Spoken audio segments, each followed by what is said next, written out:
Right. Sir మీరు రాష్ట్ర అధ్యక్ష పదవి బాధ్యతల్లో ఉన్నప్పుడు ఒక రైజింగ్ బీజేపీ గ్రాఫ్ని ఇక్కడ ఉన్న బీజేపీ క్యాడర్ అంతా చూసింది. ఆ తర్వాత చాలా పెద్ద ఎత్తున విమర్శలు. ఆ సింపతి ఇప్పుడు ఏమైనా కన్ఫైన్ అయిందా? ఇక్కడ రాష్ట్ర అధ్యక్ష పదవిలో మీరు అధికారంలోకి తీసుకొచ్చేంతగా గ్రాఫ్ పెరిగింది, ఆ తర్వాత పూర్తిగా తగ్గిపోయింది, అందుకే అసెంబ్లీలో అలాంటి రిజల్ట్ వచ్చింది అని చెప్పి చాలామంది మాట్లాడుతూ ఉంటారు. చర్చ జరుగుతున్నది. అధికారంలోకి వచ్చే సమయంలో ఇలా జరిగిందని చర్చ జరుగుతుంది, వాస్తవం. ఆ సింపతితో గెలవాలని కోరుకుంటలేను. సింపతి ఉన్నది మాత్రం వాస్తవం. మా కోసం కొట్లాడాడు, కేసులు వేసుకున్నాడు, జైల్లోకి పోయాడు, లాఠీ దెబ్బలు తిన్నాడు, నిద్రాహారాలు మాని పనిచేసిండు, 150 రోజులు ప్రజా సంగ్రామ యాత్ర చేసిండు, నిరుద్యోగ సమస్య మీద ఫైట్ చేసిండు, రైతుల సమస్య మీద ఫైట్ చేసిండు, 317 జీవో మీద ఫైట్ చేసిండు, ఆర్టీసీ కార్మికుల సమస్యల మీద ఫైట్ చేసిండు, ఎస్సీ ఎస్టీ బీసీ అగ్రవర్ణాలు పేదల రిజర్వేషన్ కోసం ఈడబ్ల్యూ కోసం ఫైట్ చేసిండు చెప్పి ప్రజలందరూ అదే భావనతో ఉన్నారు.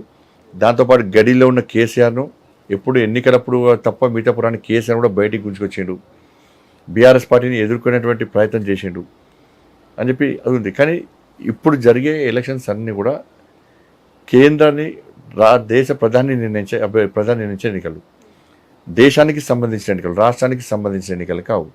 బట్ ఇటువంటి పరిస్థితుల్లో నరేంద్ర మోడీ గారు ఒక్కసారి మనసులో ఎక్కడైనా ఒక ఫీల్ అలానే నేను కొనసాగితే రాష్ట్రంలో బీజేపీ అధికారంలోకి వచ్చేదేమో, తీసుకొచ్చేవాడినేమో అని చెప్పి బాధపడిన సందర్భం? బాధపడుతూనే ఉన్నా సందర్భం కాదు, అది చిన్న విషయం కాదు, అది బాధపడుతూనే ఉన్నా, మా కార్యకర్తలు బాధపడుతూనే ఉన్నాం.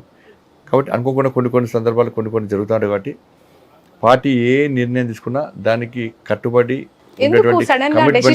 జరిగింది అనుకుంటున్నారు. ఇక దానికి రకరకాలుగా వాళ్ళు కేంద్రంలో నాయకులు ఇంకా సీట్లు పెరగాలని చెప్పి ఆలోచిస్తూ ఉంటారు, ఇంకా అగ్రెసివ్గా ఇంకా పోవాలని చెప్పి ఆలోచిస్తూ ఉంటారు. రకరకాల ఆలోచనలు వాళ్ళకు ఉంటాయి. కాబట్టి సరే, వాళ్ళు ఏది ఆలోచించినా ఏ నిర్ణయం తీసుకున్నా దానికి కట్టుబడి ఉండాల్సిన బాధ్యత కమిట్మెంట్ గల కార్యకర్తలుగా మాకు ఉంటుంది. కాబట్టి అందుకే ఆ నిర్ణయాన్ని శిరసావించి తప్పకుండా కమిట్మెంట్తో పనిచేస్తామండి. రైట్. ఇతర నియోజకవర్గాల్లో అంటే పార్లమెంట్ సెగ్మెంట్స్కి వెళ్ళి ప్రచారం చేస్తూ ఉన్నారా? ఎక్కడైనా కనిపించట్లేదు, ఎవరికి వాళ్ళు ఎక్కడే నిమగ్నం అయిపోయారు. పార్లమెంట్ ఎలక్షన్స్ కదా, టైం ఉంటుంది, 7 నియోజకవర్గాలు తిరగాలి.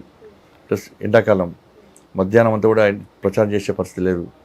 కాబట్టి 7 నియోజకవర్గాలు ఉంటాయి. కాబట్టి చాలా పెద్ద నియోజకవర్గ పార్లమెంట్ కాన్స్టిట్యూషన్ చాలా పెద్దది. కాబట్టి ప్రచారం చేయడానికి సమయం లేదు. కాబట్టి నేను ఇప్పటివరకు బయటికి వెళ్ళలే, ఓన్లీ నా కరీంనగర్ పార్లమెంట్ నియోజకవర్గంలో మాత్రమే తిరిగే ప్రయత్నం చేస్తున్నాను. రైట్. మీ పార్టీ నుంచి టికెట్ తీసుకున్న హైదరాబాద్ ఎంపీ అభ్యర్థి మాధవి లత ఓల్డ్ సిటీలో పోటీ చేస్తున్నారు హైదరాబాద్ ఎంపీగా. పదే ముస్లింల గురించి మాట్లాడుతూ ఉంటారు, ఆ సామాజిక వర్గాన్ని వేలెత్తి చూపిస్తూ ఉంటారు, విమర్శిస్తూ ఉంటారు. బండి సంజయ్ గారు అక్కడ హిందుత్వ ఎజెండాతో ప్రచారం చేసే అవకాశం ఉందా ఈ చివరి నిమిషంలో మాధవి లతకి సపోర్ట్గా? లేదు, ఇంకా 4 days మాకు నరేంద్ర మోడీ గారి కార్యక్రమం ఉంది. నేను చూడలే మాధవి లత గారి వీడియోస్ అనేది చూడలేకపోతే, నేను నా ప్రచారం బిజీలో నేను ఉన్నా. కాబట్టి నాడు మాకు నరేంద్ర మోడీ గారి ప్రోగ్రామ్ ఉంది, మా బాస్ వస్తున్నాడు. కాబట్టి మా బాస్ ప్రోగ్రామ్ను విజయవంతం చేసుకోవాలి.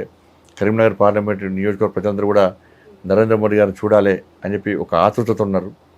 కాబట్టి ఆ బహిరంగ సభలు విజయవంతం చేయడం, ఇంకా అన్ని అసెంబ్లీ వారిగా బహిరంగ సభలు నిర్వహించేటువంటి ప్రయత్నం చేస్తున్నాం. కాబట్టి అనేక రకరకాల కార్యక్రమాలు చేస్తున్నాం. కాబట్టి రాష్ట్ర పార్టీ డిసైడ్ చేస్తుంది ఎవరు ఎక్కడ ప్రచారం చేయాలి, ఎవరు ఎక్కడ ప్రచారం చేయాలి, రాష్ట్ర పార్టీ నిర్ణయిస్తే. కాబట్టి దాని గురించి ఆలోచిస్తాం. రైట్. ఫైనల్ క్వశ్చన్, మీ పార్టీలో ఒక వాయిస్, అసెంబ్లీలో ఒక గలం, రాజా సింగ్ పూర్తిగా స్తబ్దుగా ఉన్నారు.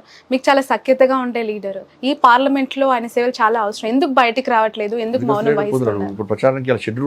అక్కడ ఉన్న ఎంపీ అభ్యర్థికి కూడా ఆయన ప్రచారం చేయట్లేదు. అక్కడ ఎంపీ అభ్యర్థి అడిగండి, నాకు ఐడియా లేదు. రాజా సింగ్ అనే వ్యక్తి హీరో, ధర్మం కోసం పనిచేసే వ్యక్తి, అందరికంటే ఎక్కువ, నాకంటే ఎక్కువ, అందరికంటే ఎక్కువ ధర్మం కోసం పనిచేసే వ్యక్తి. ఈ ధర్మం కోసమే దేనికైనా త్యాగం చేయడానికైనా మొండి పట్టుతోని కొట్లాడేటువంటి వ్యక్తి ఆయనే. రాజకీయాల గురించి ఆలోచించాడు, ఇప్పుడు ధర్మం గురించి ఆలోచిస్తాడు.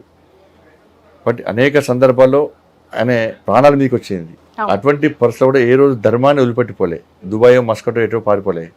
అనేక బెదిరింపు కాల్స్ వచ్చినాయి, అనేక కేసులు పెట్టారు, అక్రమ కేసులు పెట్టి జైలుకు పంపారు. అయినా కూడా రాజాసింగ్ గారు ఎప్పుడు ఇతరు భయపడకుండా ధర్మం కోసం పనిచేస్తున్న వ్యక్తి. వాడి తప్పకుండా రాజాసింగ్ గారు హీరోనే. ఆయన షెడ్యూల్ వచ్చింది ఆల్రెడీ, లాస్ట్ వీక్ ఇప్పుడు షెడ్యూల్ వచ్చింది. అన్ని దాదాపు మ్యాక్సిమం నియోజకవర్గాల్లో రాష్ట్ర పార్టీ వారిని ప్రచారానికి పంపాలని చెప్పి నిర్ణయించింది కాబట్టి ప్రచారం కూడా సిద్ధంగా ఉన్నారు, పోతున్నారు కూడా. ఫైనల్ గా చెప్పండి, ఎంత మెజారిటీతో గెలుస్తాం అనుకుంటున్నారు? కరీంనగర్ పార్లమెంటు ప్రజలు మీకు ఎందుకు ఓటు వేసి గెలిపించాలనుకుంటున్నారు? ఒక్క మాటలో ప్రేక్షకుల కోసం. ప్రజల ఆశీర్వాదంతో నేను భారీ మెజార్టీతో గెలుస్తానన్న విశ్వాసం, నమ్మకం నాకుంది. మీరు తయారైనటువంటి ఒక కార్యకర్త, కరీంనగర్ గల్లీలో కొట్టాడిన కార్యకర్త ఇవాళ ఢిల్లీ వరకు ఎదిగాడు. అది మీ ప్రోత్సాహం, మీరు చూపించినటువంటి ప్రేమ, అభిమానం. కాబట్టి మీరు ఓటేసి గెలిపించిన తర్వాత ఏ రోజు రెస్ట్ తీసుకోలే, నేను ఏ రోజు డబ్బు సంపాదించుకోవడానికి ప్రయత్నం చేయలే, ఏ రోజు కూడా వ్యాపారం చేసే ప్రయత్నం చేయలే, ఏ రోజు కూడా అవినీతి అక్రమాలకు పాల్పడే ప్రయత్నం చేయలే. నిజాయితీగా, నిబద్ధతతో కమిట్మెంట్తో ఇవాళ తెలంగాణ రాష్ట్రంలో ఇవాళ నేను పోరాటం చేసినటువంటి తీరు మీ అందరికీ తెలుసు.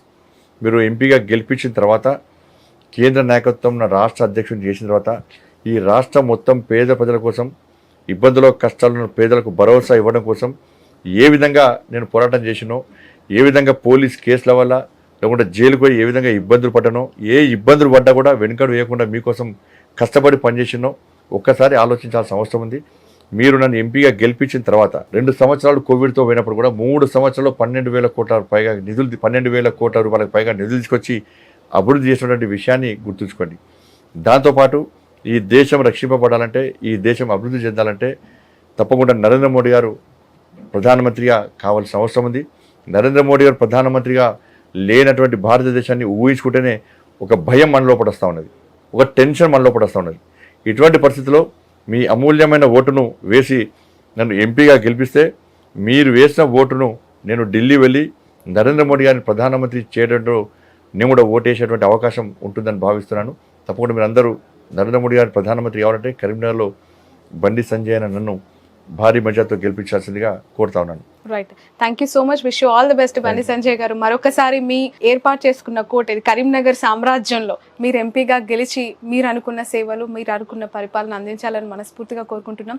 Wish you all the best, wish you all the success. Thank you. ఇది కరీంనగర్ పార్లమెంట్ ఎంపీ అభ్యర్థి బండి సంజయ్ గారితో స్పెషల్ ఇంటర్వ్యూ. ఖచ్చితంగా కార్యకర్తని దేశ స్థాయిలో సేవలు అందించే దిశగా కరీంనగర్ ప్రజలు ప్రోత్సహించారు. అందులో భాగంగానే ఎంపీని ఒకసారి చేశారు, మరొకసారి తిరిగి ఆశీర్వదించమని ఆయన కోరుతున్నారు.